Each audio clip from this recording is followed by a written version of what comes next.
Joining me now, Anastasia Amoroso of iCapital, Mira Pandit of JP Morgan Asset Management, and Mike Rohde of American Century Investments. Good to have everybody here. Anastasia, you first. Your thoughts? Well, I think finally, Scott, this is starting to feel like a washout. This is starting to feel like a capitulation in the market. We've been waiting for the market to, on a broad basis, to hit oversold levels, and I think we're going to get there today. If not today, most likely this week. And if you look at the Mag 7 stocks that are hit really hard today, they have already been oversold. So what we've seen, Scott, is really a buyer strike. We've seen a lot of sellers come into the market from the systematic investors. Hedge fund community has been selling. Retail traders have essentially boycotted this market. So that's why we've seen this unwind. But fundamentally, Scott, I will say recession fear-mongering, I think, is what's being listed as a catalyst for this. But why do we have a recession all of a sudden? What indicators actually point to a recession? We have a relatively strong payrolls report. We have consumer spending that is still pacing 3 or 4%. So I don't actually see the reasons to fear a recession at this very moment. So what we need, Scott, is a circuit breaker, some sort of a catalyst to put an end to this. And I think we're going to get it this week or next. Detox is painful. I mean, the Treasury Secretary came on this network and used the word detox. That's what we're going through. The only question is whether it was a juice cleanse or you needed to go away for a little bit. This is painful.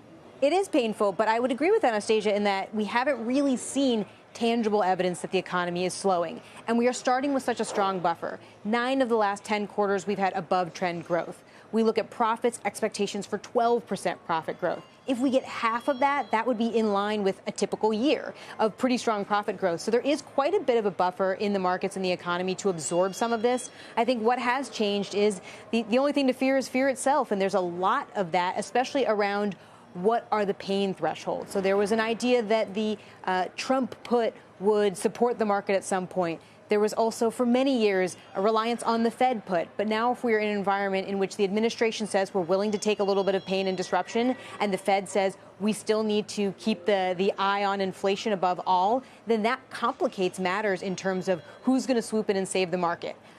And if you layer on top of that the tech sell-off that we've had for so many instances in the last couple of years, tech has actually been pretty defensive, and that's not the case anymore. But we are seeing a genuine rotation into some of the other areas of the market that have previously been unloved. And I do think that is somewhat encouraging amidst all of this. Secretary Besson also said no Trump put. And it's debatable as to what degree there's a Fed put. Yeah. If you have a slippage in the economy, but inflation remains above target with the unknown of tariffs on top of all of that, with, you know, an early April reciprocal date once the report's in, maybe their hands are tied for a bit. What do you do?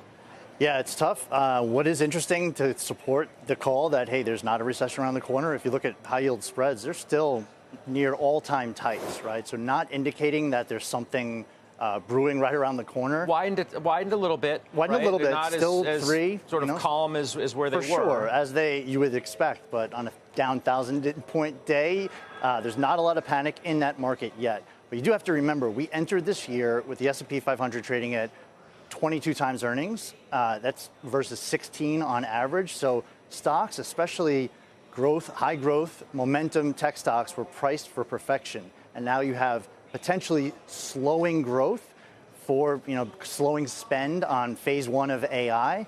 That mixed with high valuation is a pretty tough environment. And so there has been a rotation.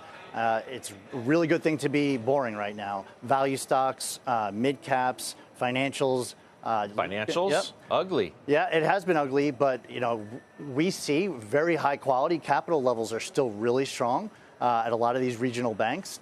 Deregulation should help, and there's no impact from tariffs, not directly. So there are pockets of this market that actually, with the sell-off, creates some really good opportunities for active management.